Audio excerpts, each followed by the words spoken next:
اللہ بڑا کریم ہے، جس کو جہاں چاہتا ہے وہاں بٹھا دیتا ہے۔ آپ قطعاً اس بحث میں نہ پڑے کہ اللہ نے کس کو کتنا دیا ہے، کب دیا ہے، کیوں دیا ہے، وہ بڑا بے نیاز ہے۔ حسد آپ کو تباہ کرے گا۔ دنیا میں پہلا گناہ جو ہوا تھا وہ حسد تھا۔ ابلیس نے حضرت آدم سے حسد کیا، کہنے لگا میں بہتر ہوں، سرداری اس کو مل رہی ہے، تو یہ تو اللہ کو پتہ ہے نا کس کو دینی ہے۔ اور دنیا میں پہلا قتل حسد کی وجہ سے ہوا۔ حابیل قابیل کے درمیان حسد کا معاملہ تھا، خاتون کا نکاح اس سے کیوں ہو رہا ہے، مجھ سے ہونا چاہیے۔ حسد تباہی کرتا۔ آپ یقین کریں، یعنی دکاندار کے سامنے دوسری دکان پڑتی ہے اور پریشان ہو جاتا ہے، وہ کہتا ہے میرا کیا بنے گا، لا حول ولا قوت الا باللہ العلی العظیم۔ یعنی تیرا کیا خیال ہے کہ تیرے حصے کی روٹی وہ کھا جائے گا؟ اتنا چھوٹا دل، یعنی تیرا موقف یہ ہے کہ تیرے حصے کا نصیب اس تک چلا جائے گا، یہ تیری خواہش ہے۔ ایک دوسرے کی کمزوریاں بیان کرنا، اس کا تو مال ہی ناقص ہے جی، اس کے تو پاس ہی کچھ نہیں، یہ تو کمزور لوگوں کا طریقہ ہے۔ میرے رسول کریم علیہ السلام گزر رہے تھے، پت جھڑ کا موسم تھا، خزاں کا موسم تھا، درختوں کے پتے جھڑ رہے تھے، صحابہ کو ساتھ لے کے حضور گزرے اور ایک درخت کی ٹہنی کو پکڑ کے حضور نے ہلایا۔ صحابہ فرماتے ہیں کہ چھم چھم اس کے پتے گرے، زمین پر ڈھیر لگ گیا۔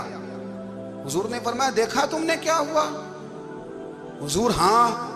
فرمایا کتنی تیزی سے پتے جھڑے ہیں، صرف تنا رہ گیا ہے اور خالی ٹہنیاں رہ گئی ہیں، کوئی حسن بچا ہے؟ حضور نہیں۔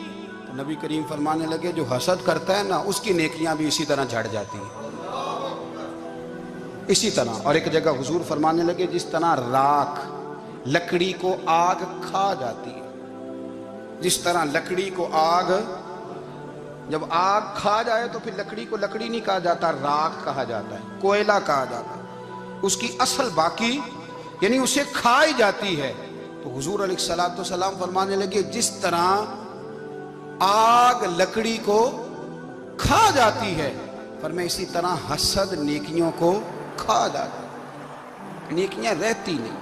حسد کرنے والے کے پاس نیکیاں یعنی ان کی اصل شکل موجود، کبھی بھی حسد نہیں کریں۔ اللہ کی تقسیم ہے، جس کو چاہے جب چاہے جتنا چاہے عطا کرے۔ اور چوتھی بات میرے بھائی، کبھی بھی بغض نہ پیدا کریں۔ بغض والے لوگ بے سکون رہتے ہیں۔ بہت ساری کمزوریاں ہمارے اندر ہوتی ہیں نا، پھر اللہ ہماری روزی تو نہیں نہ بند فرماتا، یہ تو نہیں کہتا کہ زمین سے نکل جاؤ۔ اگر یہی والا معاملہ ہو جو ہمارا ہے کہ شادی پہ اس نے میرے ساتھ برا سلوک کیا تھا، اب ساری زندگی بغض رکھنا ہے۔ اگر یہی معاملہ فرشتے اللہ کی بارگاہ میں کہیں کہ یا اللہ اس نے فلانے دن شراب پی تھی، اب اس کو زمین میں نہیں رہنے دینا، نظام زندگی چلے گا؟ تو اگر اللہ ہمیں معاف کرتا ہے تو ہم بندوں کو معاف کیوں نہیں کرتے؟ آپ یقین کریں، اتنی لمبی عداوتیں، اتنا لمبا حسد، اتنا لمبا بغض، اتنا لمبا۔ حدیث میں نے پڑھی، میں حیران رہ گیا۔ میرے نبی کریم علیہ السلام نے فرمایا اپنی بیوی سے کبھی بغض نہ رکھنا، اگر اس کی ایک بات ناپسند ہو تو اسے چھوڑ کے وہ بات دیکھو جو تمہیں پسند ہے۔ میں اس حدیث کو پڑھ کے سوچنے لگا کہ کیا بیوی کا بھی بغض رکھتے ہیں لوگ؟ اب حضور نے کہا ہے تو اس کا مطلب ہے لوگ بیوی کا بغض بھی رکھتے ہیں۔ اب اس پر استدلال کر کے مجھے کہنا پڑے گا کہ سسرال والوں کا بغض بھی رکھتے ہیں، کہنا پڑے گا کہ بھائی کے سسرال والوں سے بھی بغض رکھتے۔ اس حدیث کی روشنی میں سمجھا کہ لوگ بھابھی کا بغض بھی بغض رکھتے ہیں، بغض، ورنہ عادتیں تو ہماری بھی کئی بری ہوتی ہیں۔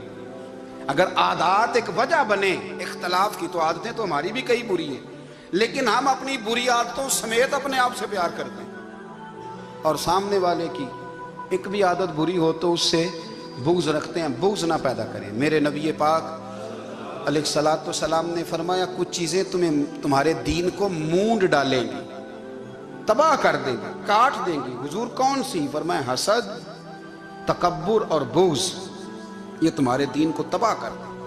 ہم بے چین اس لیے ہیں کہ ہم نے بہت سارے لوگوں کا بغض پالا ہوا ہے، اور ہر فیلڈ میں سیاستدان نے سیاستدان کا، ذاتیات پر اتر کے بات کرتے ہیں، معزز ترین لوگ، تاجر نے تاجر کا، اللہ ماشاءاللہ بعض جگہ پہ اہل علم بھی ایک دوسرے سے عداوت رکھتے ہیں۔ خدا را دل رب کریم کے آنے کا ٹھکانہ ہے، یہ صاف ہوگا تو اس میں رب رسول کے جلوے ہوگا، अगर इसमें अदावत हो, इसमें बुग़्ज़ हो, इसमें कीना हो, निफाक, सुने मेरे रसूल करीम हज़रत अबू बकर सिद्दीक़ रज़ी अल्लाह ताला अन्हु कहते हैं मैं रो ही पड़ा।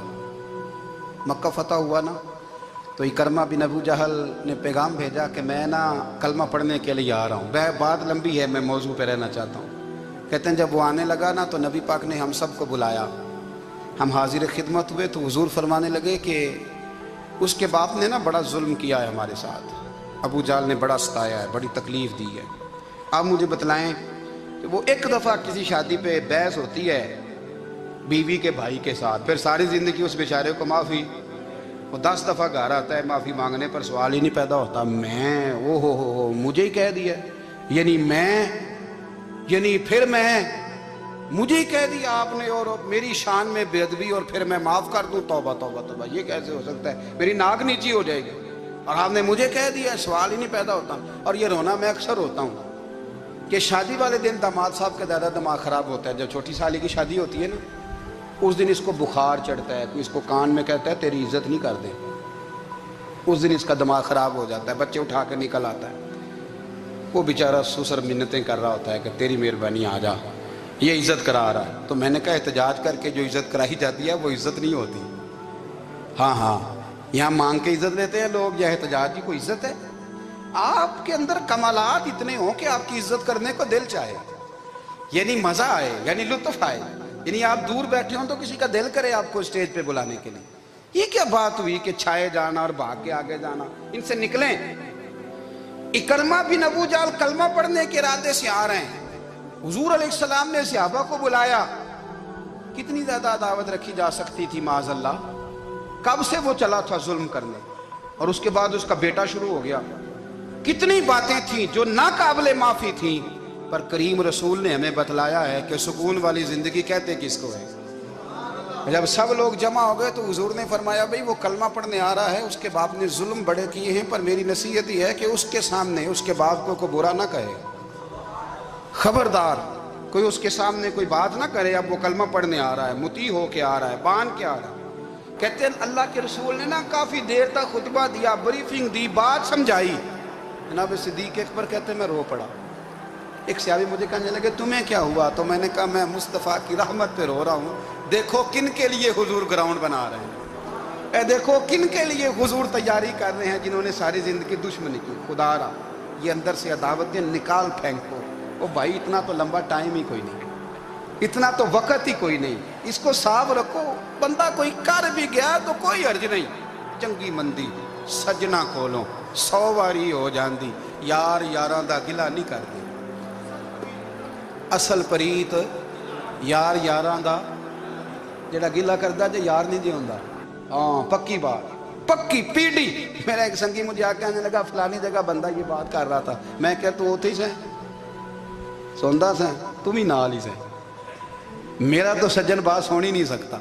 चंगी मंदी सजना कोलों 100 वारी हो जाती, यार यारां दा गिला नहीं करते। असल प्रीत जिन्हां दी। हाँ जो बंदे फिर होते इस तरह के, उनके लिए भी मियाँ साहब ने कहा है, उनके लिए भी मियाँ साहब ने कहा है, उनके लिए भी आपने बात इरशाद फरमाई है। आपने फरमाया चंगा होया लड़ नेड़ियों छुट्टा, किते उम्र नहीं लंघी सारी, बेकदरां दी यारी कोलों तौबा लख लख वारी। और चंगा होया लड़ नेड़ियों छुट्टा, किते उम्र नहीं लंघी सारी। यो इस तरह का था ना, शिकवे करने वाला, बुग़्ज़ रखने वाला। फरमाया बेकदरां दी यारी कोलों तौबा, यानी लख ते लख किन्ने हो गए, यानी 2 लाख वारी तौबा की थी उन्होंने, गिनी नहीं जा सकती जितनी मियाँ साहब ने तौबा कर दी। बेकदरे दोस्त, बेकदरां दी यारी कोलों तौबा लख लख वारी। चंगा होया लड़ नेड़े छुट्टा, किते उम्र नहीं लंघी सारी। तो मेहरबानी करें, एक तो अगर आप मुतमईन रहना चाहते हैं तो कभी कभी ना मस्त हो के जिक्र इलाही करें। मस्त हो, वो वाला जिक्र नहीं जिसमें आप मोबाइल भी देख रहे हैं और कहानियाँ भी। मेरे सामने को बंदा जुमे वाले दिन या तकरीर के दरमियान तस्बीह लेके बैठ जाए तो मैं उससे पूछता हूँ तू दो काम एक टाइम जी किमें पे करना है। मेरी भी बात सुन रहे हो, तस्बीह पढ़ी तो मुमकिन ही नहीं। तस्बीह तो तस्बीह है, जब वो होगी तो फिर कोई और काम सवाल ही नहीं पैदा हो। एक तो जिक्र करें महव हो, दूसरी बात हकीकत का सामना करें। आप अगर मुतमईन रहना चाहते हैं तो हकीकत पसंद बने। تیسری بات حسد چھوڑ دیں، دوسروں کو ڈسکس کرنا چھوڑ دیں، آپ یہ دیکھیں کہ اللہ نے مجھے کیا کچھ دیا، اس پہ راضی رہیں۔